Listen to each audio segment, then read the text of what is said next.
மக்கள் அனைவருக்கும் வணக்கம். உரிமை குரல் நிகழ்ச்சியின் வாயிலாக உங்களை சந்திப்பதில் மகிழ்ச்சி. இன்று நம்முடைய விவாதத்தை எந்த தலைப்பின் கீழ் நாம் நகர்த்த இருக்கிறோம் என்பதை சிறப்பு தொகுப்பு பார்த்து தெரிந்து கொள்ளலாம்.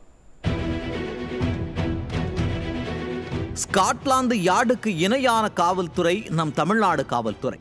இந்தியாவிலேயே எந்த மாநிலத்திலும் இல்லாத அளவுக்கு அபரிமிதமான ஆற்றல் கொண்ட காவல்துறை, திறமையான காவல்துறை என்றெல்லாம் பேசி பெருமை கொண்ட நம் காவல்துறையை எல்லோரும் எள்ளி நகையாடும் துறையாக மாற்றிய பெருமை முதல்வர் ஸ்டாலினையே சாரும். பல்வேறு குற்ற சம்பவங்கள் நடைபெற்றால் காவல்துறையினர் உண்மை குற்றவாளிகளை பிடிப்பதுதான் வழக்கம். ஆனால் இந்த திமுக ஆட்சியில் காவல்துறையினரை தாக்கிய, காவல்துறையினரை கொலை செய்தவர்களையே தேடி தேடி கண்டுபிடிக்க வேண்டிய நிலை இருக்கிறது. திமுக அரசு பொறுப்பேற்றது முதல் கொலை, கொள்ளை, பாலியல் வன்கொடுமை, போதைப் பொருட்கள் கடத்தல், சிறுமிகள் முதல் மூதாட்டிகள் வரை பாலியல் வன்கொடுமைக்கு ஆளாவது, அவர்களில் ஒரு சிலர் உயிரிழப்பது சர்வசாதாரணமாகிவிட்டது. இது ஒரு புறம் என்றால், இது போன்ற சட்டம் ஒழுங்கு பிரச்சனைகளை தீர்க்க வேண்டிய காவல்துறை மீது கட்டவிழ்த்து விடப்படும் அநியாயங்களை இந்த நாடு பார்த்ததுண்டா?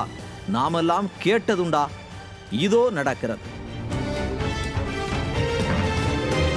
மதுரை உசிலம்பட்டியில் காவலர் முத்துக்குமரன் கொலை செய்யப்பட்ட போதும் சட்டமன்றத்திலேயே பிரச்சனையை பேசியது அதிமுக. ஆனால் ஆளும் ஸ்டாலின் அரசு அப்போதும் கண்டுகொள்ளவில்லை. சகோதரர்களின் சண்டையை தடுக்கச் சென்ற காவல்துறை அதிகாரி கொலை செய்யப்பட்டார். சப் இன்ஸ்பெக்டருக்கே இந்த நிலை. கடந்த 6 மாதத்தில் 6 காவலர்கள் கொலை செய்யப்பட்டுள்ளனர்.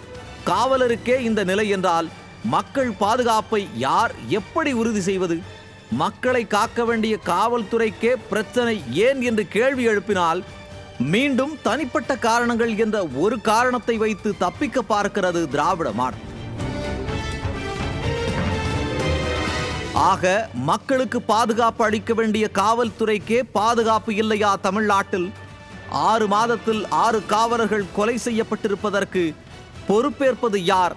காவலர்களுக்கே பாதுகாப்பு கொடுக்க முடியாத கொடூர ஆட்சியா ஸ்டாலின் மாடல் ஆட்சி என்பன போன்ற கேள்விகளுக்கு விடை தேடுகிறது இன்றைய நியூஸ் ஜே உரிமை குரல் நிகழ்ச்சி. நேயர்களே, 6 மாதத்தில் 6 கொலைகள், காவலர்களுக்கே பாதுகாப்பு கொடுக்க முடியாத ஆட்சியா ஸ்டாலின் மாடல் ஆட்சி என்கிற கேள்வியை முன்வைத்து தான் இன்று நாம் விவாதிக்க இருக்கிறோம். இன்று நம்முடைய விவாதத்தில் அதிமுகவிலிருந்து திரு அதிவீர ராமபாண்டியன் அவர்கள், காங்கிரஸ் கட்சியிலிருந்து திரு முருகையன் அவர்கள், புரட்சி தமிழகம் கட்சியிலிருந்து ஏர்போர்ட் மூர்த்தி அவர்கள் இணைய இருக்கிறார் மற்றும் தொழில் முனைவோர் கிருத்திகா ஆகியோர் இணைந்திருக்கிறார்கள். விருந்தினர்கள் அனைவருக்கும் வணக்கம். அதிவீர ராமபாண்டியன் சார், பொதுவாக ஒரு காவலர் கொலை செய்யப்படுறார் அப்படின்னு சொன்னாலே ஒரு மோசமான சூழல் அப்படின்னு நம்ம எடுத்துக்கலாம். இப்போது 6 மாதத்தில் 6 காவலர்கள் கொலை செய்யப்பட்டிருக்காங்கன்னா இது எவ்வளவு ஒரு மோசமான சூழல்? இது தமிழக மக்களுக்கு எதை சார் உணர்த்துது? சட்டம் ஒழுங்கு மிக மோசமான நிலையில் திமுக ஆட்சியில் இருக்குது அப்படிங்கிறத முதல்ல அது காட்டுது. அடுத்து மக்களுக்கு காவல்துறை மீது இருந்த அந்த பயம் நீங்கிவிட்டது. காவல்துறை என்ன செய்தாலும் இந்த அரசு மிகப்பெரிய அளவில் வேறு எதுவும் எதிர்வினை ஆற்றாது அப்படிங்கிறது சமூக விரோதிகளுக்கு இன்னொரு தைரியமாக இன்றைக்கு மாறி இருக்கிறது. இதெல்லாம் என்ன காரணம்னு பார்த்தீங்கன்னா சார், எந்த ஒரு குற்ற செயலிலும் பாதிக்கப்பட்டவர்களுக்கு உடனடியான நீதியை வழங்குவதற்கு சுதந்திரமான விசாரணையை இந்த அரசு, இந்த காவல்துறை, அதை நிர்வகிக்கிற முதலமைச்சர் ஸ்டாலின் அவர்கள் இதை உறுதிப்படுத்தியிருந்தால் இது போன்ற குற்றங்கள், கொலைகள், காவலர்கள் தாக்கப்படுவது என்பது நிகழ்ந்திருக்காது. இப்போ உதாரணத்திற்கு 2023 ஜனவரி மாதம் விருகம்பாக்கத்தில் நடந்த திமுக பொதுக்கூட்டத்தில் 2 பெண் தலைவர்கள் பங்கேற்கிறார்கள். கனிமொழி, தமிழச்சி தங்கப்பாண்டியன், 2 பேரும் எம்பிஸ். அவங்க பங்கேற்றிருக்கிற அந்த கூட்டத்தில் ஒரு பெண் காவலர் பாலியல் ரீதியாக 2 திமுக காரர்களால் துன்புறுத்தப்பட்டார். அதன் பின் அவர் அந்த வழக்கை நீங்கள் புகாராக கொடுக்கக்கூடாது என்று முதலில் அவர் மீது அழுத்தம் கொடுக்கப்பட்டது. இல்லை இது ஒரு பெரிய மன உளைச்சலை ஏற்படுத்துகிறது என்று சொல்லி எதிர்க்கட்சி தலைவர் அறிக்கை விட்ட பிறகு அவர்கள் மீது நடவடிக்கை எடுத்து கட்சி விட்டு நீக்கிறோம். என்ன சொல்ல வரல, இந்த பிரச்சனைக்கெல்லாம் காரணம் திமுக தான் சொல்லி போய் நம்ம அதை அரசியலா பேசுறதே இல்லை. அந்த இடத்துல தான் நான் எப்படி சொல்ல வரேன்னா சார், அப்போது காவல்துறை மீது என்ன செய்தாலும் கட்சி எனக்கு பாதுகாப்பாக வரும், குற்றச்செயலுக்கு தண்டனையை கொடுப்பதற்கு அது மெனக்கெடாது அப்படிங்கிற விஷயத்தில் இருந்து தான் நான் சின்ன சின்ன விஷயங்களாக நீங்கள் காவல்துறை அதே போன்று விருதுநகரா சாத்தூரான்னு தெரியல, ஒரு இளைஞர்கள் கும்பல் ஒரு காவலரை வந்து அடி வெளுத்தாங்க தெரியுமா, சுற்றி நின்று. இதே போன்று ஒவ்வொன்றையும் நான் எதுக்கு சொல்றேன்னா, அப்போ முதலில் காவலரை பாலியல் ரீதியாக சீண்டுகிறார்கள், நடவடிக்கை இல்லை. அடுத்து ஒரு காவலரை ஒரு இளைஞர்கள் கும்பல் சேர்ந்து தாக்குகிறது, நடவடிக்கை இல்லை. அதே மாதிரி அருப்புக்கோட்டையில் ஒரு டிஎஸ்பி முடியை பிடித்து இழுத்து அடிக்கிறார்கள், காவல்துறை நடவடிக்கை இல்லை. அப்போது அடிக்கிற போதெல்லாம் நடவடிக்கை இல்லை, பேசாமல் கொன்னுட்டா என்ன, அந்த நிலைக்கு இன்றைக்கு மாறி இருக்காங்க. 6 மாசத்துல 6 கொலைகள். ஏன் இதை நான் சொல்லிட்டு வரேன்னா, இப்படி குற்றச்செயல்கள் ஒரு சிறிதாக நடக்கும் போதே அதற்கான நடவடிக்கை தீர்க்கமாக இல்லாத போது அது தொடர்ந்து பெரிய அளவில் இருக்கு. ஒன்று இன்னொன்று, இப்போ கடைசியாக நடந்த இந்த எஸ்எஸ்ஐயுடைய கொலையில் கூட நீங்கள் 100க்கு ஃபோன் பண்ணுறீங்க, அங்கே இது போன்று அருவாள் வைத்து சண்டை போட்டுட்டு இருக்காங்கன்னு சொல்கிறாங்க. ஒரு எஸ்எஸ்ஐ போய் அதை தடுக்க முடியும் என்கின்ற போயிருக்காரு பாவம். அது அவருடைய இயலாமையா அல்லது இந்த அரசு காவல்துறை அவரை இப்படி பாதுகாப்பற்ற முறையில் அனுப்பியது காரணமா அப்படிங்கிறதே நம்ம முதல்ல இந்த இடங்களில் தான் நம்ம யோசிக்க வேண்டியது இருக்குது. அங்கே என்ன நடந்து இப்போ அவங்க அடுத்து என்ன சொல்லுவாங்கன்னா, இது தனிப்பட்ட விரோதம், அவங்களுக்குள்ள சொத்து பிரித்து சண்டை போட்டாங்க, அதை போய் தடுக்க காவலர் போகலாமான்னா, ஒரு அசம்பாவிதம் நடக்கிற போது காவலர் போக வேண்டும் என்பது சட்டம் ஒழுங்கு. அழைப்பு வந்திருக்குன்னா இல்லை, போகணும். ஏன்னா அங்கே ஒரு கொலை சம்பவம் நடக்க போகிறது என்கின்ற தகவல் தெரிஞ்சால் போய் பார்க்குங்கிறது சட்டம் ஒழுங்கை சரியாக பராமரிக்க வேண்டிய கடமை என்று அர்த்தம். ஆனால் நீங்கள் அந்த ஃபேமிலிக்குள்ளே வெட்டிக்கிட்டாங்க, சண்டை போட்டாங்க, அது தனிப்பட்ட பகை, அதில் இவர் சட்ட ரீதியாக நடவடிக்கை எடுக்க போனார், இவரை கொண்டுட்டாங்க, தனிப்பட்ட பகை தான் இதற்கு அதிகமான காரணம்னு கூட சொல்லுவாங்கன்னு சொல்ல வரேன். இல்லை, அது அவர்களுக்குள்ளே வெட்டிக்கிட்டா பரவாயில்ல, விசாரிக்க ஒரு காவலர் மீது வெற்று தைரியம் வருதுன்னா அதான் அதுதான் சட்டம் ஒழுங்கு சரியில்லை அப்படிங்கிறதுக்கு. போலீஸையே கொலை செய்தால் கூட இந்த ஆட்சியில் நாம் தைரியமாக உலா வரலாம் என்கின்ற மனநிலை ஒன்று. இதில் இன்னும் அந்த நிகழ்வுக்கு அருகில் போவோம். அந்த 3 பேருமே மதுவின் போதையிலே இருக்காங்க இல்லையா? அப்போ கட்டுப்பாடற்ற மதுவும் போதை கலாச்சாரமும் தமிழகத்தில் பெருகி இருக்கிறது. அதை கவனிக்க வேண்டியது யார்? சட்டம் ஒழுங்கு, மதுவிலக்கில் இருக்கக்கூடிய டிஎஸ்பி நியாயமானவராக இருந்து ரைடு பண்ணி நிறைய பேரை பிடிச்சா அவர் மேலே ஒரு பழியை போட்டு தூக்கி தூர போட்டுறீங்களா? அதனுடைய எதிர்வினை போதை மயிலாடுதுறையில் நடக்குது. போதை கும்பல் என்ன நினைக்கிறது? போதையில் இருப்பதும் போதையோடு குற்றச்செயல் செய்வதும் ஒரு பிறப்புரிமை போல அப்படின்னு அவங்க நினைக்கக்கூடிய நிலைக்கு நீங்க கொண்டு வந்து விடுறீங்களா? அப்போ மதுவினுடைய போதையிலே இருந்த 3 தங்களுக்குள் வெட்டுகிறார்கள். ஒன்று சரி, வெட்டி அவருடைய தந்தையை பாதிக்கப்பட்ட தந்தையை ஆம்புலன்ஸில் அனுப்பி வைத்த காவலர் மீது கொலை வெறி வருகிறது என்றால் இது என்ன சார்? காவலர் மீது அங்கே சண்டை நடந்துச்சு, அப்பாவை கொண்டு ஆம்புலன்ஸில் அனுப்பி விடுறவர் மீது அவரை கொலை செய்ய வேண்டும் என்கின்ற அளவுக்கு ஒரு வெறித்தனம் வருகிறதுனா இது நம்ம போதைன்னு சொல்லணுமா? அல்லது ஏற்கனவே அந்த குற்றச்செயலில் ஈடுபட்ட இருவர்கள் மீதும் பல குற்ற வழக்குகள் இருக்கிறது, அப்போ இது எந்த கண்ணோட்டத்தில் நடந்தது? அப்போ சட்டம் ஒழுங்கை ஒரு எஸ்ஐயால் கூட இங்கே போய் தட்டி கேட்பதற்கோ பாதிக்கப்பட்டவருக்கு உதவுவதற்கோ முடியாத சூழ்நிலை என்று சொன்னால் இதற்கெல்லாம் அடிப்படை காரணம் என்ன? இப்போ ஒரு உயர் நீதிமன்ற நீதிபதிகள் இது அதிகாரிகள் ஆட்சியா இல்லை முதலமைச்சருடைய ஆட்சியான்னு கேள்வி கேட்கிறாரா? நீதிமன்றம் மட்டுமா கேட்டது? கம்யூனிஸ்ட் கட்சியினுடைய தலைவரும் கேட்டார்ல, இது அதிகாரிகள் ஆட்சியா இல்லை திமுக ஆட்சியான்னு கேட்டார்ல. ஒவ்வொருத்தரும் கேட்டுட்டு இருக்காங்க. அப்போ எதிர்கட்சி தலைவருமே முதல் கொலை நடக்கும்போதே, காவலர் ஒருவர் கொலை செய்யப்படும் போதே அப்போதிலிருந்து ஒவ்வொரு கொலைக்கும் அறிக்கை விடுகிறார். சட்டமன்றத்தில் இது குறித்து பேசியிருக்கிறார். அப்போது கூட சட்டமன்றத்தில் நேருக்கு நேர் நின்று கேள்வி கேட்கும்போது கூட முதல்வருடைய கவனத்துக்கு இது வராதா? இல்லை சார், அதை நான் இன்னும் அதாவது எதிர்க்கட்சி தலைவர் தான் ஒவ்வொரு குற்றச்செயலுக்கும் கண்டன அறிக்கையும் காவல்துறை இது போன்ற நடவடிக்கை எடுக்க வைக்க முனைவதே எதிர்க்கட்சி தலைவர் தான். நீங்கள் நடந்த இப்போ இந்த அதிமுக ஆட்சியில் நடந்த கொடூர குற்றங்களை எல்லாம் வெளி உலகத்திற்கு கொண்டு வந்ததில் பெரும் பங்கு எதிர்க்கட்சி தலைவருக்கு இருக்குது. நான் என்ன சொல்கிறேன், அவர் கொண்டு வந்து முதலமைச்சருக்கும் சட்டமன்றத்திலும் வைத்து விவாதித்த பிறகும் அதை இவர்கள் சரியாக சட்டம் ஒழுங்கை பராமரிக்க முடியாமல் போகிற போது கூட்டணி கட்சிகளே அதை கேள்வி கேட்க வேண்டிய நிர்பந்தம் வருது. அதுக்கப்புறம் உயர்நீதிமன்றம் கேட்குதுன்னு நான் கேட்கிறேன், ஏன் பராமரிக்க முடியாமல் போகும்? அதுதானே முதல்வருடைய வேலை. அந்த வேலையை அவர் செய்யவில்லை. அவர் அதிகாரிகளின் கையில் ஆட்சியை கொடுத்துவிட்டு ஹாயாக இருக்கிறார். தன் மகனை முதலமைச்சராக்கி விட்டோம், சகோதரியை டெல்லிக்கு அனுப்பிவிட்டோம், குடும்பத்தில் இருப்பவர்கள் அனைவருக்கும் பதவியும் பொறுப்பும் பணமும் செழித்து கொண்டிருக்கிறது, தமிழ்நாடு சுபீட்சமாக இருக்கிறது என்று அவர் நினைச்சிட்டு இருக்கார். அதனால தான் சொல்றாங்க இது அதிகாரிகள் ஆட்சியா முதலமைச்சர் ஆட்சியான்னு எல்லா தரப்பும் கேள்வி கேட்பதற்கு. சார், ஒரு உயர்நீதிமன்றம் இப்படி ஒரு கேள்வியை கேட்பதற்கான நுணுக்கமான நிலை என்னன்னு யோசிச்சு பாருங்க. அங்கே ஆட்சியல் ரீதியாக தேர்ந்தெடுக்கப்பட்ட மக்கள் பிரதிநிதிகள் செயலற்றிருக்கிறார்கள். அதனால் அதிகாரிகளுடைய ஆட்சி நடக்கிறதா என்கின்ற சந்தேகம் எழுகிறது என்கின்ற நிலையை தான் இப்ப நம்ம விவாதிக்கிறதுனுடைய மறுவடிவம் தான் அது. திமுக ஆட்சியில் சட்டம் ஒழுங்கு சரியாக இல்லை, சட்டம் ஒழுங்கு மட்டுமா சரியாக இல்லை, அனைத்து துறைகளிலும் எதுவுமே சரியாக இல்லை என்பதுதான் அந்த கேள்விக்கு பின்னால் ஒளிந்திருக்கிற விஷயம். சரி சார், நீங்க சொல்றீங்க அதிகாரிகள் கையில முதல்வர் வந்து பொறுப்பை கொடுத்துட்டு ஹாயா இருக்கிறாருன்னு சொல்றீங்க. நான் என்ன கேட்குறேன்னா, இப்போ நீங்க சொன்ன குறிப்பிட்ட அந்த மயிலாடுதுறையில அந்த டிஎஸ்பி வந்து பேசுகிறார் ப்ரெஸ் மீட்டில் ஓப்பனாக அந்த காவல்துறையில் என்னென்ன பிரச்சனையெல்லாம் இருக்குது, இந்த ஆட்சியில் என்ன நடந்துக்கிட்டு இருக்குது அப்படின்றத ஓப்பனாக சொல்கிறார். அது மிகப்பெரிய அளவில் எல்லா ஊடகங்களையும் வெளியே வருது. முதல்வர் அதை பார்க்கும்போதாவது, இல்லை இந்த மாதிரி கொலைகள் நடக்கிறத வந்து தொடர்ந்து பார்க்கும்போதாவது, இல்லை அதிகாரிகள் கையில் கொடுத்தது தப்பு, நம்ம பார்க்கணுன்ற எண்ணம் அவருக்கு வராதா? வரலை. அதுக்குண்டான கவலை அவருக்கு இருக்காது. ஏனென்றால் அவர் திமுகவினுடைய தலைவர். திமுக தலைவர்களுக்கு தங்கள் குடும்பத்தை தவிர எத்தகைய சுமையும் ஒரு பாதிப்பும் மக்களிடம் இருந்தாலும் அது தன்னுடைய காதுக்கு ஏறாது என்பதுதான் அவருடைய இயல்பான நிலை.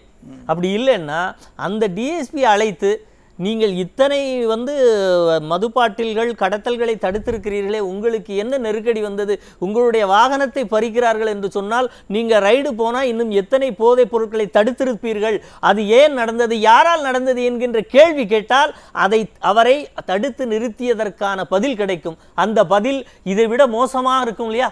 இந்த ஆட்சியின் மீது, அதிகாரத்தின் மீது இவர்கள் சட்டம் ஒழுங்கை பராமரிக்க வேண்டுமென்றே தவறுகிறார்கள் என்கின்ற உண்மை வெளியே வரும். அப்படி வரவிடக்கூடாது என்பதற்காக, அப்படியா நீ நல்லவராக இருந்தால் எங்கள் ஆட்சியில் என்ப்பா வந்து வேலை செய்கிறேன், வேற ஏதாவது டிரான்ஸ்ஃபர், ஆட்சியை பற்றி யாராவது குறை சொன்னாலே அதை கேட்கிற மனநிலையில் முதல்வர் இல்லையோ? அப்படி எந்த செய்தியும் வந்துவிடக்கூடாது. வரவில்லை, அப்படி நடக்கவே நடக்காது அப்படின்னு சொல்லுவாங்க. ஆனால் ஒரு நடக்குது சார், 6 மாசத்துல 6 கொலைகள்னு இன்னைக்கு எதிர்க்கட்சி தலைவர் பேசுறாரு. 6 கொலைகள் என்று எதிர்க்கட்சி தலைவர் அதாவது தொடர்ந்து இந்த சட்டம் ஒழுங்கு எவ்வளவு செயலற்று இருக்கிறது என்பதற்கு சட்டமன்றத்தில் அவர் அதாவது நேருக்கு நேர் எடுத்து சொல்றார். சார், அதிகாரிகள் அவரிடம் முதலமைச்சர்கிட்ட சொல்றாங்களோ இல்லையோ, எதிர்க்கட்சி தலைவர் புள்ளி விவரங்களோடு சொன்னார். அவர் சொன்ன விவரங்களின் அடிப்படையில் தான் காவல் நிலைய மரணம், வினோத்தினுடைய மரணம் சாதாரண மரணம் என்று சொன்னவர் காவல் நிலைய மரணம் தான் தவறாக சொல்லிவிட்டேன்னு சொல்ற அளவுக்கு ஒரு எதிர்க்கட்சி தலைவர் முதலமைச்சரை கன்வின்ஸ் பண்றாரு சட்டம் ஒழுங்கு குறித்து பேசினா, அப்ப இந்த முதலமைச்சர் அதற்கு பிறகாவது முழித்து கொண்டு நடவடிக்கை எடுக்கணுமா வேண்டாமா? இதுவரைக்கும் என்ன நடவடிக்கை எடுத்திருக்கீங்க? 6 காவல்துறை அதிகாரிகள் கொலை செய்யப்படுகிறார்கள். கொலையில் இருந்தவர்கள் அனைவரும் மதுவினுடைய இன்ஃப்ளூயன்ஸ் அல்லது போதையினுடைய இன்ஃப்ளூயன்ஸ் அதில் இருக்கு. அப்படிங்கிற போது 2 வகையில் போதையை கட்டுப்படுத்த தவறி இருக்கிறது காவல்துறை, அதன் மூலம் காவல்துறை அதிகாரிகளின் உயிர் பறிபோயிருக்கிறது. 2 விஷயத்திலேயுமே கையாளாமல் இருப்பது சட்டம் ஒழுங்கு, அதை நிர்வகிக்கிற காவல்துறை அமைச்சர் தானே.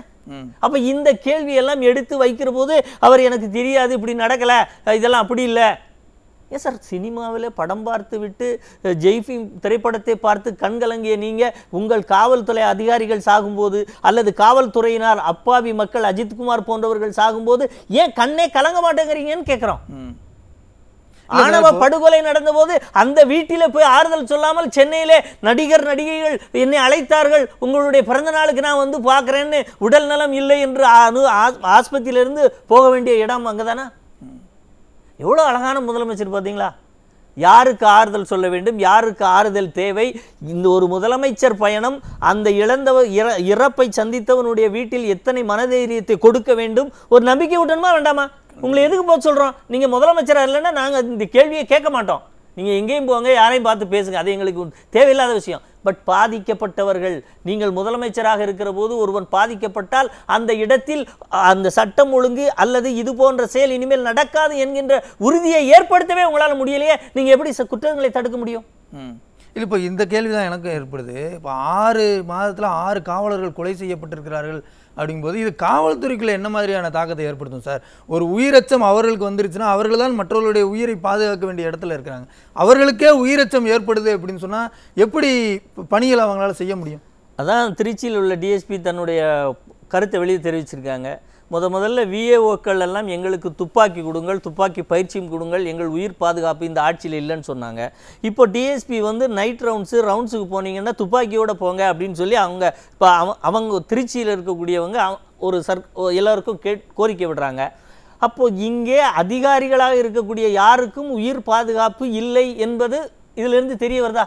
இன்னும் குறிப்பாக காவல்துறைக்கே இல்லை அப்படிங்கிற போது மற்ற அதிகாரிகளுடைய நிலையை நினைச்சு பாருங்க. ஒரு விஏஓ ஒரு நிராயுதபாணியாக எந்த குற்றச்செயலை அவருடைய கிராம லிமிட்டுக்குள்ள தடுத்து நிறுத்திட முடியும்னு நினைக்கிறீங்க?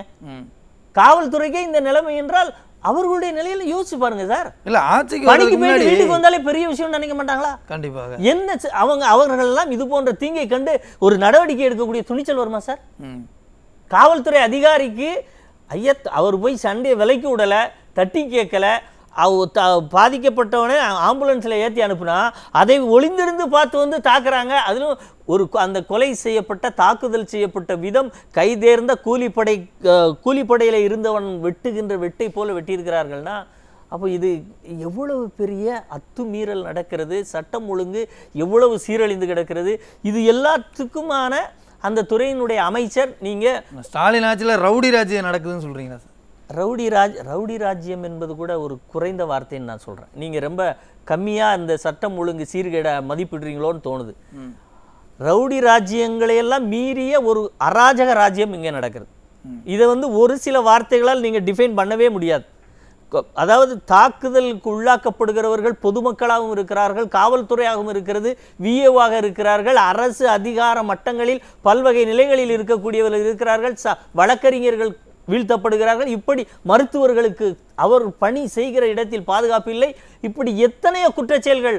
இவை அனைத்தையும் தடுப்பதற்கு இந்த காவல்துறை திறனற்று நிற்கிறது என்று சொன்னால், இன்றைக்கு அந்த காவல்துறைக்குள்ளே 6 பேர் இறந்திருக்கிறார்கள் என்றால் அப்போ இதில் நடவடிக்கை எடுக்க வேண்டியது காவல்துறை அதிகாரிகள் அல்ல, காவல்துறை அமைச்சர். அவர் சரியாக எடுத்திருந்தால் இது போன்று நடந்திருக்காது என்பது எதிர்க்கட்சி தலைவரின் இந்த குற்றச்சாட்டு 100க்கு 100% உண்மை அப்படின்னு சொல்லி பேசலாம் சார். தொடர்ந்து பேசலாம். கிருத்திகா மேம், இப்போது தமிழ்நாட்டில் காவல்துறையினருக்கே பாதுகாப்பு இல்லாத ஒரு சூழல் அப்படின்றது வந்து அதை எப்படி பார்க்குறீங்க நீங்கள்? முதல்ல ஒரு தொழில் முனைவரா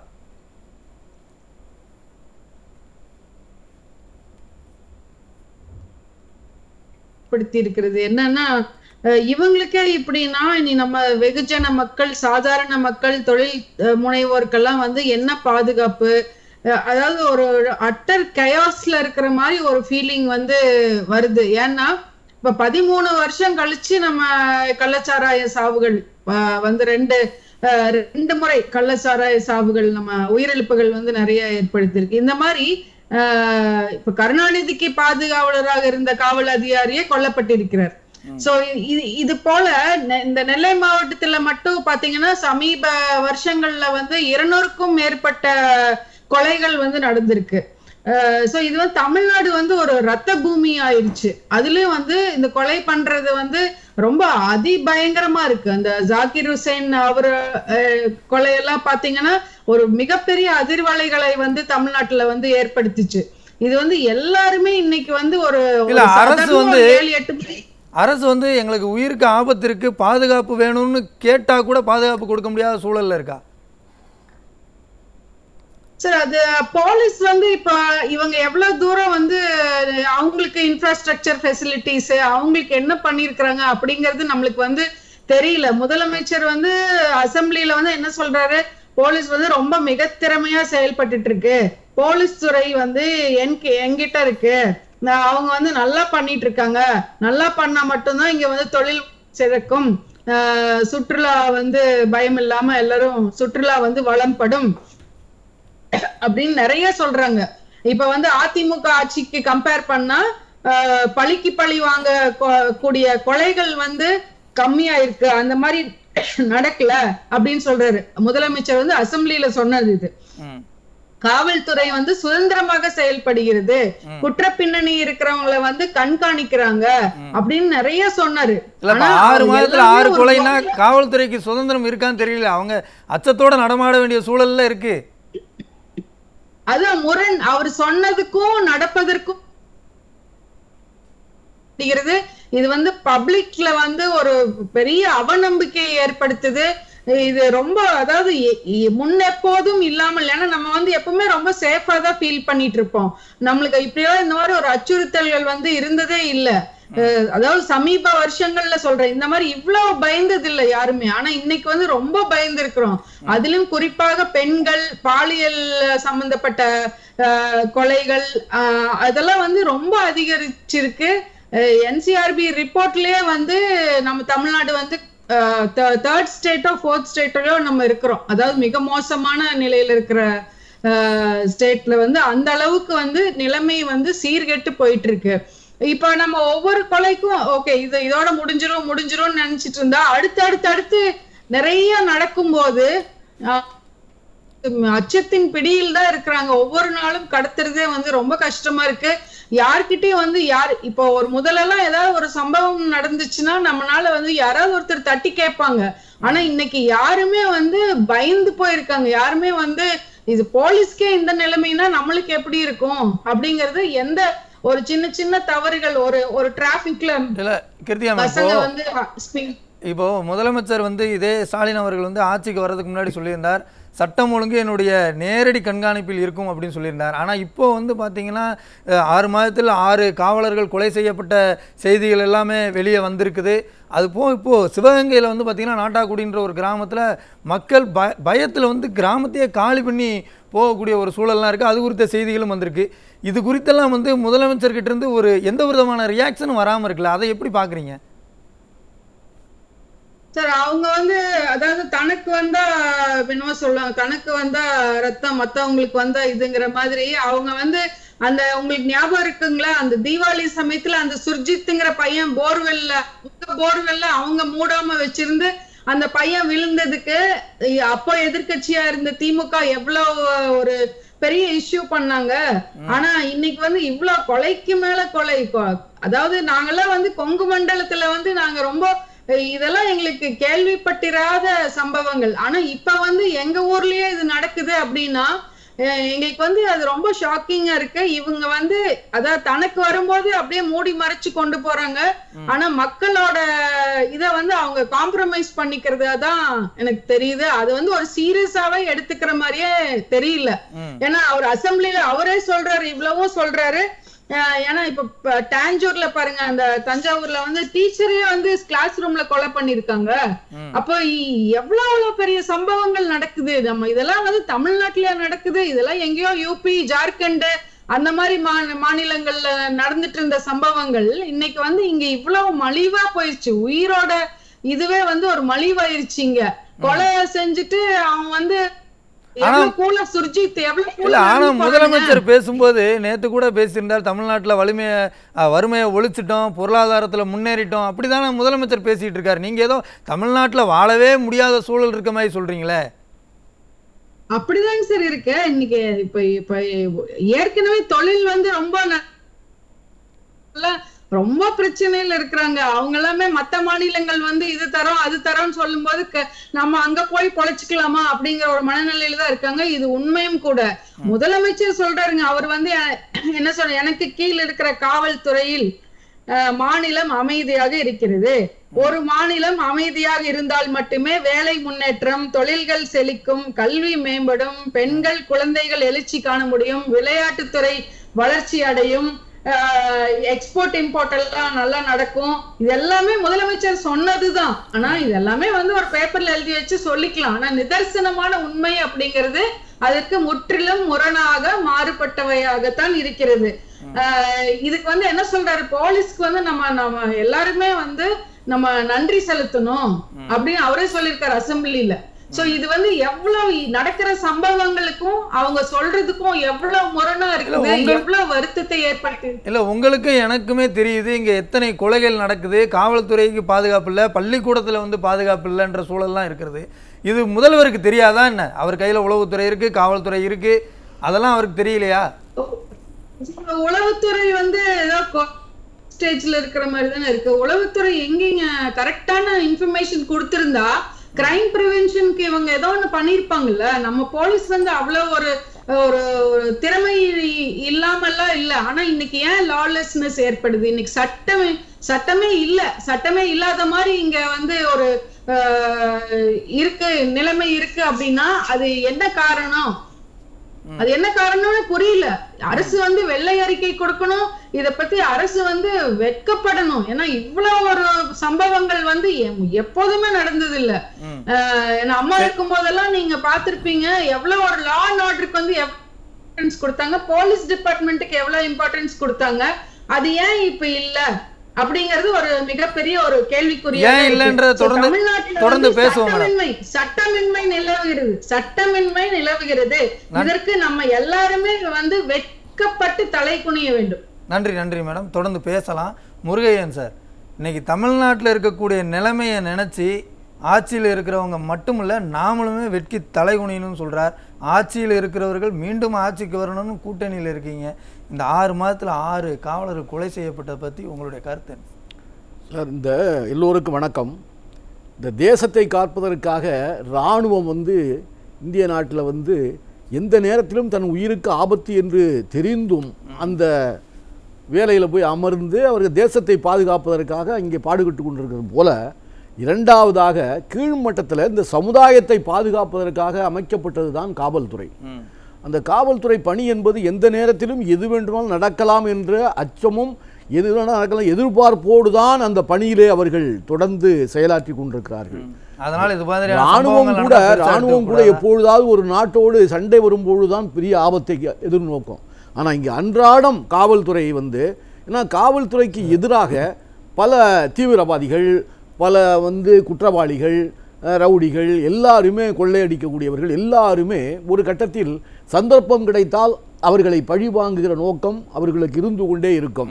அந்த சந்தர்ப்பம் இப்பொழுது பாருங்க, நீங்கள் இந்த திருப்பூரில் அந்த குடிமங்கலம் பக்கத்தில் நடந்த SSIயினுடைய கொலை வந்து அது பாருங்கள், வந்து இந்த தமிழ்நாட்டில் வந்து 8 கோடி மக்களுக்கு 1,34,000 காவல்துறை காவலர்கள் இருக்கிறார்கள்.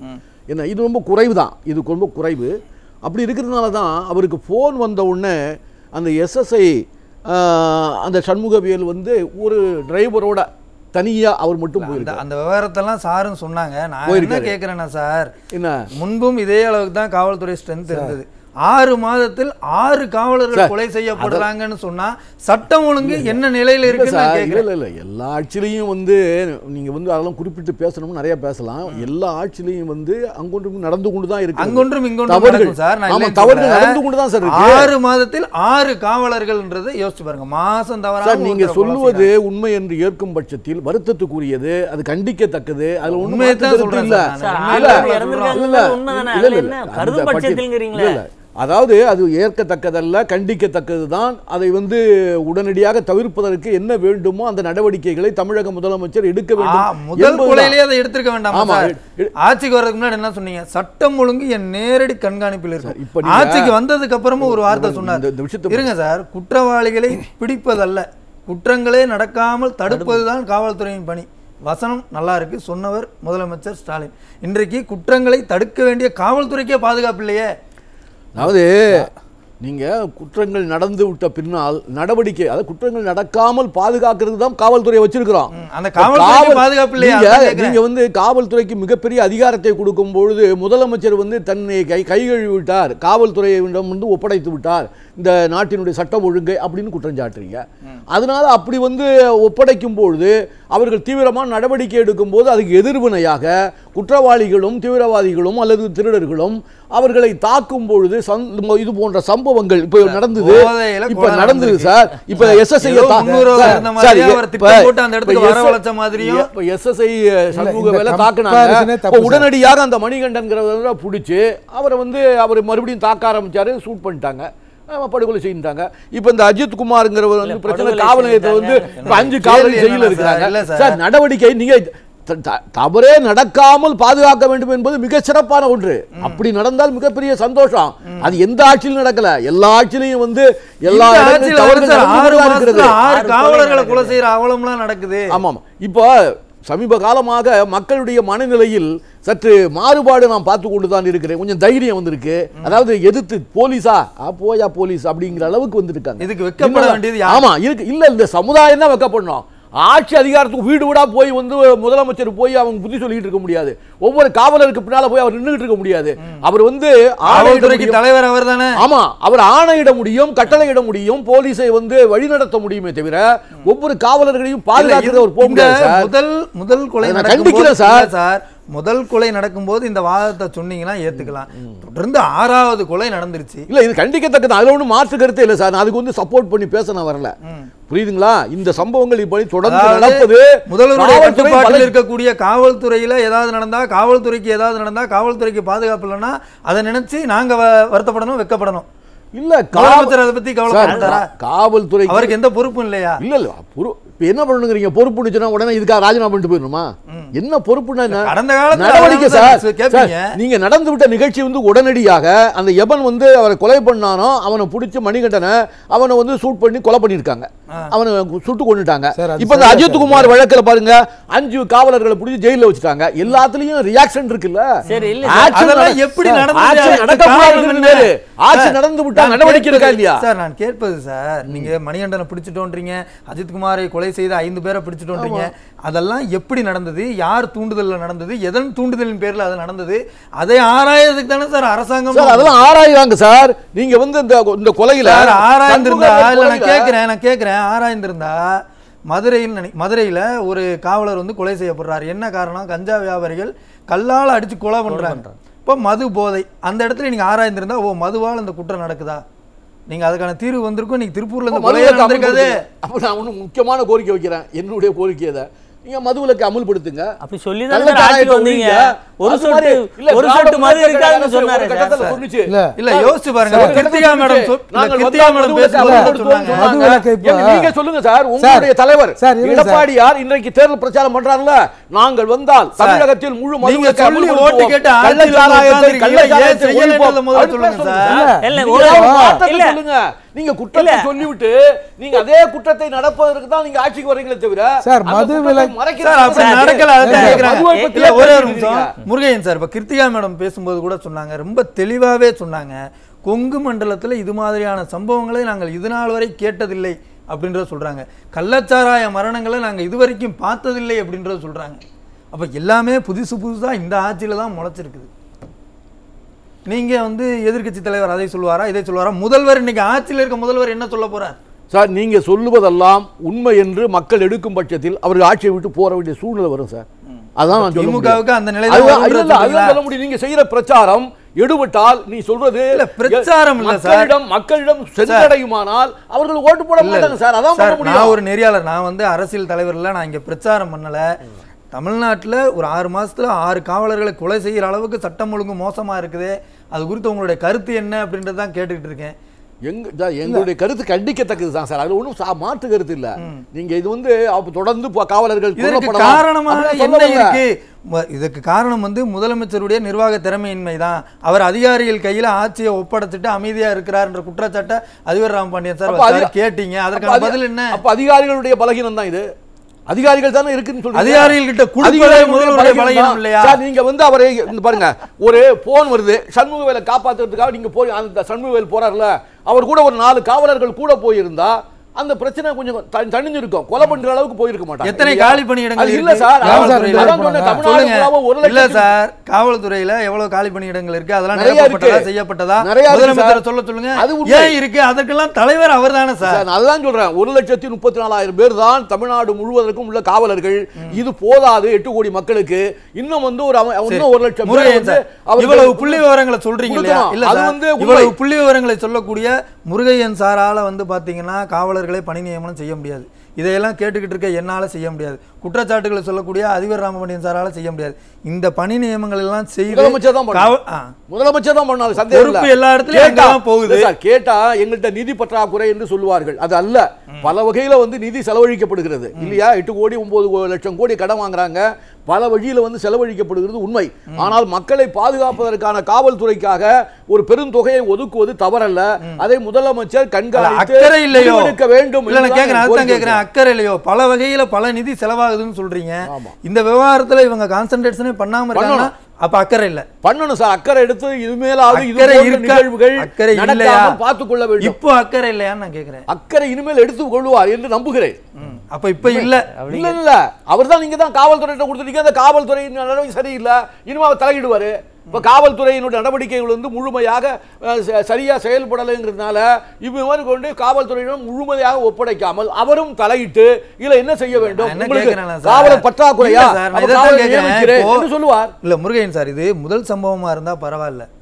முதல் சம்பவம் நடந்ததிலிருந்து எதிர்க்கட்சி தலைவர் இல்ல தொடர்ந்து எல்லா நேரடியா சம்பவங்கள் இல்ல நேரடியா சார் நீங்க யோசிச்சு பாருங்க. இல்ல சார் வந்து தாய் தகப்பனும் பிள்ளையும் ஒரே நேரத்துல உள்ள வச்சு சாகடிக்கப்படுறாங்க. தூத்துக்குடியில 13 பேர் துப்பாக்கியால் சுடப்படவில்லையா? அப்போது அதற்கு பிறகு என்ன சம்பவம் நடந்தது நான் கேக்குறேன் சார். நான் என்ன கேக்குறேன் சார், இருங்க முருகையன் சார், பேர் சுட்டுக் கொல்லப்பட்டது அந்த காவல்துறை உங்களுடைய வாதத்துக்கே வரேன். முருகையன் சார் கமிஷனரா இல்ல கொஞ்சம் அமைதியா இருங்க, நான் உங்களுடைய வாதத்துக்கே வரேன். எல்லா ஆட்சியிலையும் இது மாதிரியான சம்பவம் நடக்கும் அப்படின்னு சொல்றீங்க.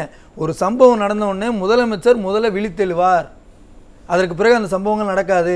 இந்த ஆட்சியில் 24 லாக்அப் டெத் நடந்திருக்கு. 24வது லாக்அப் டெத்தில் தான் சார் வந்து சாரிமா அப்படின்றத கேட்குறார். கொலைகள்னு எடுத்துக்கிட்டிங்கன்னா 6 மாசத்துல 6 காவலர்கள் கொலை செய்யப்பட்டிருக்காங்க. 6 காவலர்கள் பரவாயில்ல சார், இன்னைக்கு தேதி வரைக்கும் இந்த ஆண்டு தொடங்கலேருந்து இன்னைக்கு தேதி வரைக்கும் 800க்கும் மேற்பட்ட கொலைகள் நடந்திருக்கு. இது குறித்து சட்டமன்றத்தில் நேருக்கு நேராக பிரச்சாரம் பண்ணுற இடத்துல சொல்கிறத விடுங்க, எதிர்க்கட்சி தலைவர்களோட அறிக்கையை விடுங்க சார்.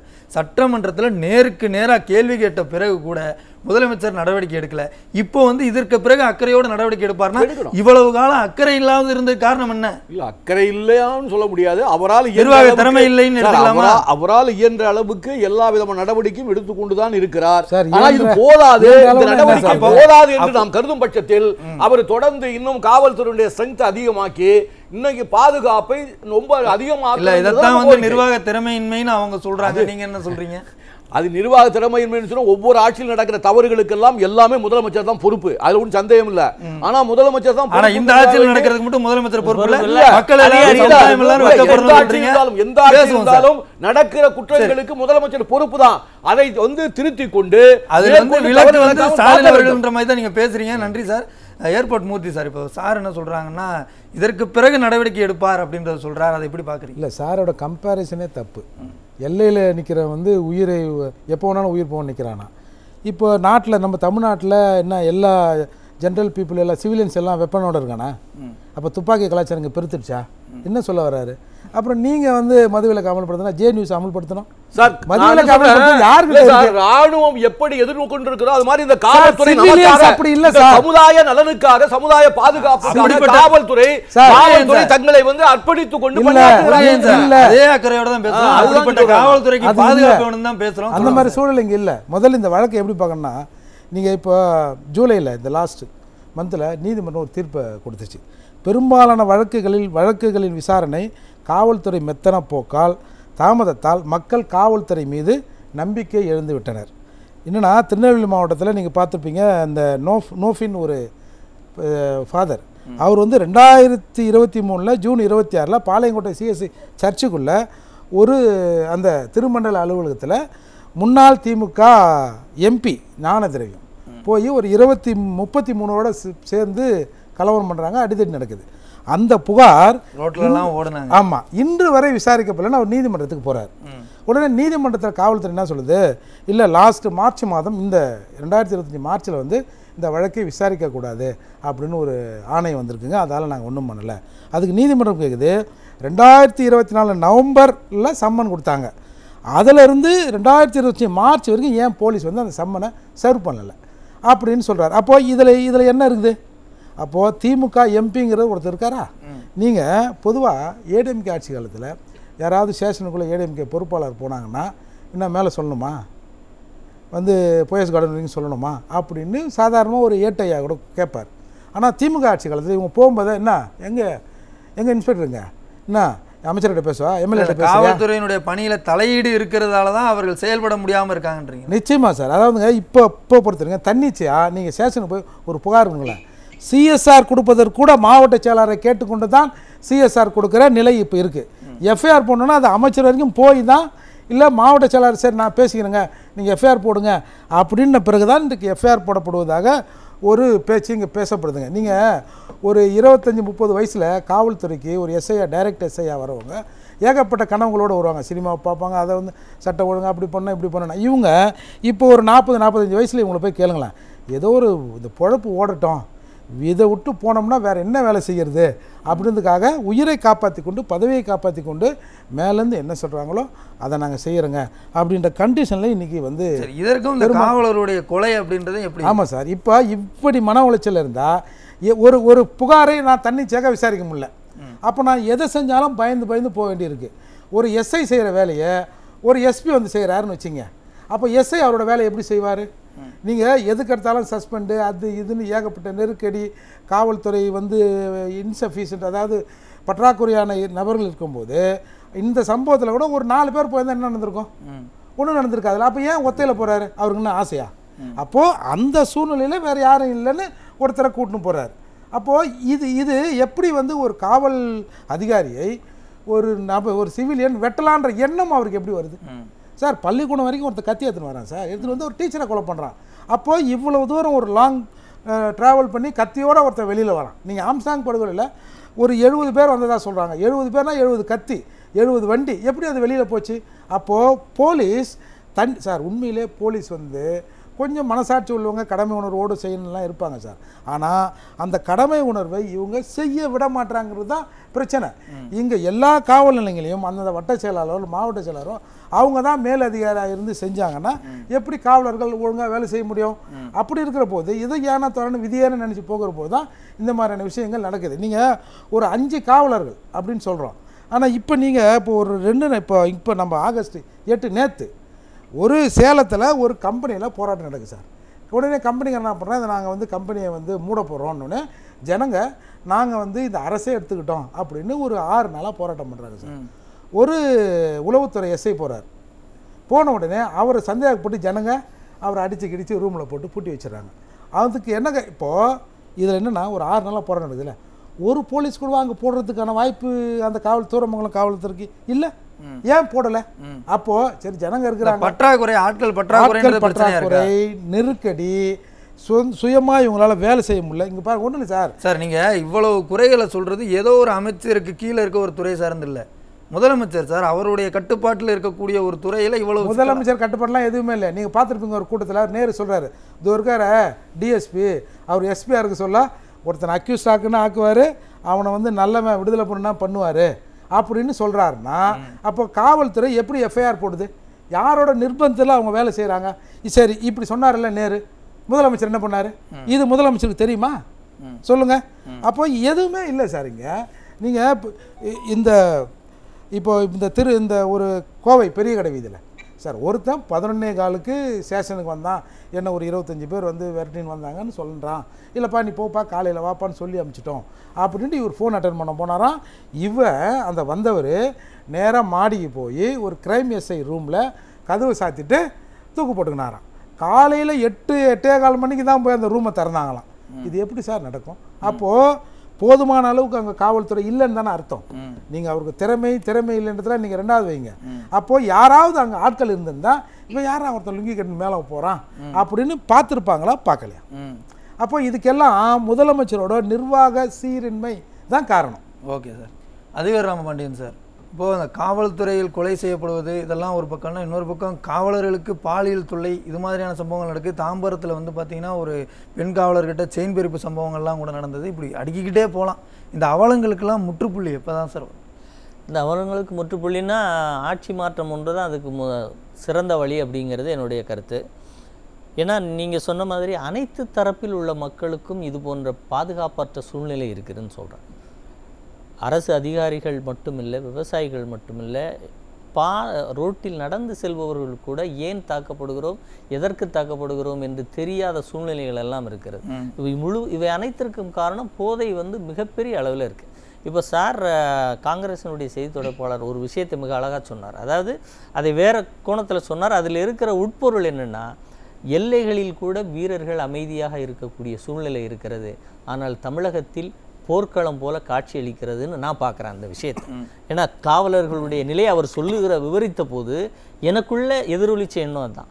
அப்போ அப்படி இருக்க போய் தான் இன்னொரு விஷயத்தை அழுத்தி கோடிட்டு சொன்னார். 1,36,000 காவலர்களில் 6 காவலர்கள் 6 மாதத்தில் கொல்லப்பட்டால் அது எவ்வளவு பெரிய சீரழிவும் அதனுடைய தீவிரம் எவ்வளவுங்கிறதை நம்ம பார்க்கணும்ல. கண்டிப்பா.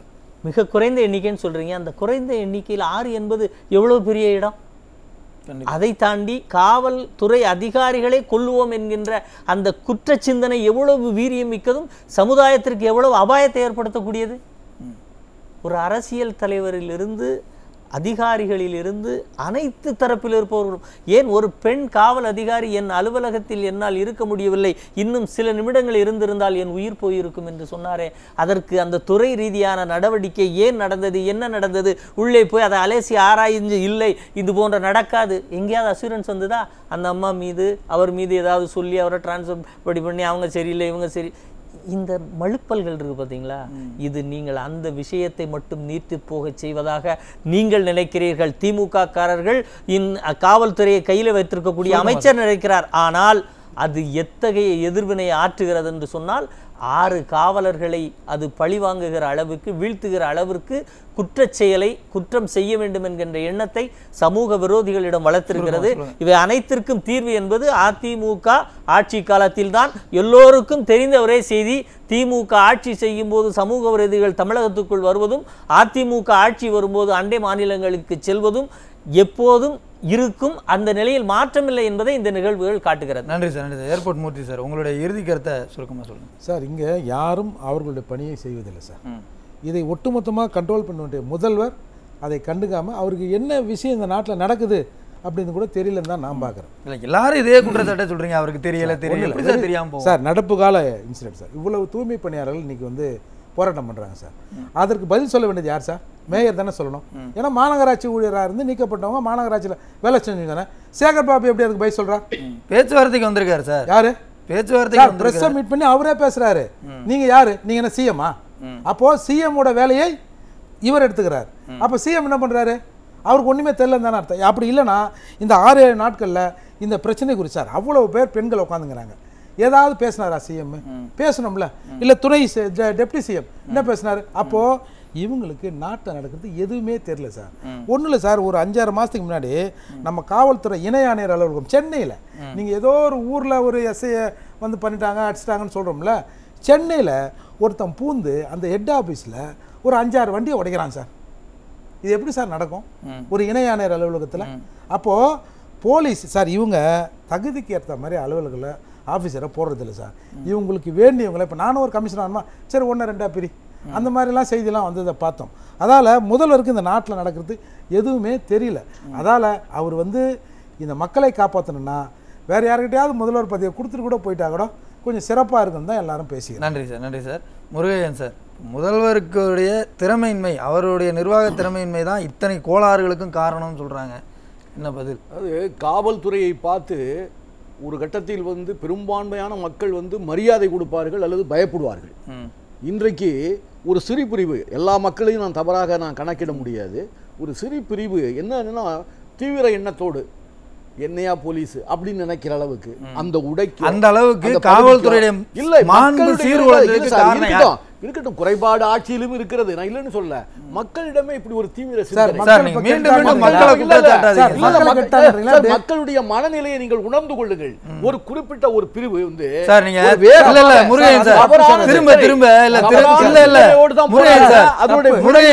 மீண்டும் மீண்டும் நீங்க வந்து மக்கள் மேல குற்றம் சாட்டிங்கன்னா மக்கள் என்ன நினைப்பாங்க தெரியுமா? உங்களுக்கு ஓட்டு போட்டதுதான் நாங்க பண்ண தப்புன்னு சொல்லுவாங்க. அது நினைக்கட்டும் சார்.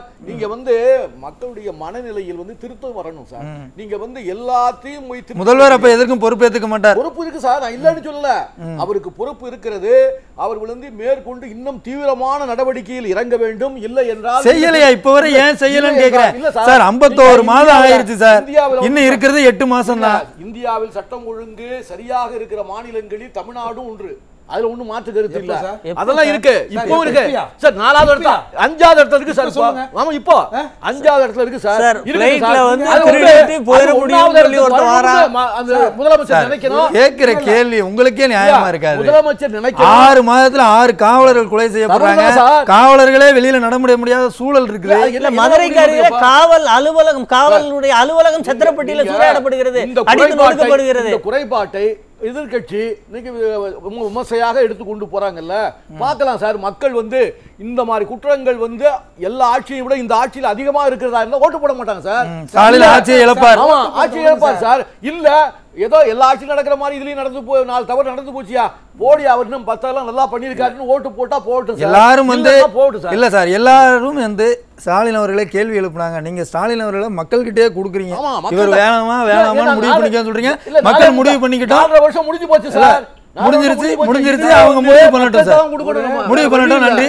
கிருத்தியா மேடம், 32 பேர் ஒழுங்கா வேலை செய்யறதை விட்டுட்டு 8 கோடி பேர் திருந்தணும். 8 கோடி பேர் நான் சொல்லல, அதுதான் சொன்னேன். நான் ஒரு சிறு பிரிவு தீவிர எண்ணமும் போலீஸை மதிக்காத ஒரு தன்மையும் வளர்ந்து கொண்டே வருகிறது.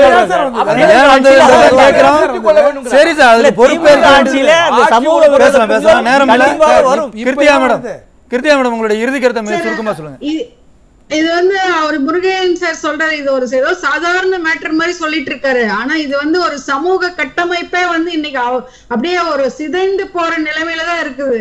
ஏன்னா இப்போ ஒரு சர்வே படி பாத்தீங்கன்னா ஜுவனைல் கிரைமே இன்க்ரீஸ் ஆயிருக்கு. சின்ன சின்ன பசங்க வந்து விதவிதமான கிரைம் பண்ணிட்டு இருக்கிறாங்க. இத வந்து ஜஸ்டிஸ் சந்துரு அவங்க வந்து ஒரு 490 பக்கத்துல வந்து இத வந்து ரொம்ப விவரமா சொல்லியிருக்காரு. இது வந்து நீங்க வந்து உங்க அரசியல் அதிகாரத்தை மட்டும் வந்து ஒருங்கிணைச்சு இருக்கக்கூடாது, இது வந்து மிகப்பெரிய ஒரு சமூக சீர்கேடா மாறிட்டு இருக்கு அப்படின்னு அவரே வந்து அவ்வளோ ஒரு அனலைஸ் பண்ணி ரிப்போர்ட் கொடுத்திருக்காரு. இது ஒண்ணு. இதுக்கு வந்து நம்ம ஸ்கூல்லயோ நம்ம வந்து அந்த மாதிரி எஜுகேஷன் இந்த மாதிரி எஜுகேஷன் என்னமோ சொல்றாங்க. ஆனா இது அட்ரஸ் முருகையன் சார் இல்ல, முருகையன் சார் 16.4% யங்ஸ்டர் குழந்தைகள் பிலோ 18 இயர்ஸ் வந்து இன்னைக்கு அவ்வளவு குற்ற சம்பவத்தில் ஈடுபடுறாங்க. அந்த ஜஸ்டிஸ் சந்துரு இன்னொன்னு சொல்றாரு, இந்த சீர் அப்படின்னு சொல்றாரு. அப்ப நம்ம அரசு வந்து நம்ம எதைதான் நம்ம கவனிக்கிறோம்? நம்ம வந்து ஸ்கீம், அந்த ஸ்கீம், இந்த ஸ்கீம், ஸ்பெஷல் ஸ்கீம், பெண்களை வந்து கவர்ற ஸ்கீம், இந்த மாதிரி இதுலதான் போக்கஸ் இருக்கிற வழிஞ்சு நிதர்சனமான உண்மைகளை வந்து நம்ம இன்னும் இவங்க வந்து டச் பண்ணல. அதே மாதிரி தமிழ்நாட்டு கிருத்தியா மேடம், முருகையன் சார் இதெல்லாம் வந்து தெளிவாகவே சொல்லிட்டார். மக்கள் முடிவு பண்ணுவாங்க, இந்த ஆட்சி மோசம்னு சொன்னா மக்கள் ஓட்டு போட மாட்டாங்க அப்படின்ற சொல்லியிருக்கிறார். மக்களுடைய சொல்லுங்க மேடம். சமூக பார்வையில தான் சொல்றோம். நம்ம அது வந்து போலீஸ்க்கு வந்து நிறைய ரிஃபார்ம்ஸ் தேவைப்படுதுன்னு ஜஸ்டிஸ் சிடி செல்வம் அவரு அறிக்கையை கொடுத்திருக்காரு. இதெல்லாம் நிறைய ட்ரைனிங் கொடுங்க, ரெக்ரூட்மெண்ட்ல கரெக்ட் பண்ணுங்க, அவங்களுக்கு வந்து பே ரைஸ் கொடுங்க, இந்த மாதிரி நிறைய ஜனவரியிலே வந்து ரிப்போர்ட் வந்தாச்சு. அவர் வந்து ரிப்போர்ட் கொடுத்திருக்காரு. அதற்கு உண்டான நடவடிக்கைகள் இது வரைக்கும் நான் எடுக்கப்படலன்னு தான் எனக்கு தெரியுது. நன்றி மேடம், நன்றி. நேரம் இல்ல, இன்னும் நிறைய காவல்துறை குறித்து பேசணும்னா பேசிட்டே போகலாம். நீங்க சொல்ற மாதிரி மக்கள்கிட்டயே இந்த முதல்வர் திறமையான முதல்வர் தானா, இவரால் காவல்துறை நிர்வகிக்க முடியுமான்றத அந்த கேள்வியை மக்கள்கிட்டயே நம்ம விட்டுருவோம் சார். நிகழ்ச்சிக்கு வந்து உங்களுடைய கருத்துக்களை பகிர்ந்து கொண்ட அனைவருக்கும் நன்றி. நேயர்களே, மற்றொரு அமர்வில் நாம் மீண்டும் சந்திக்கலாம். நன்றி, வணக்கம்.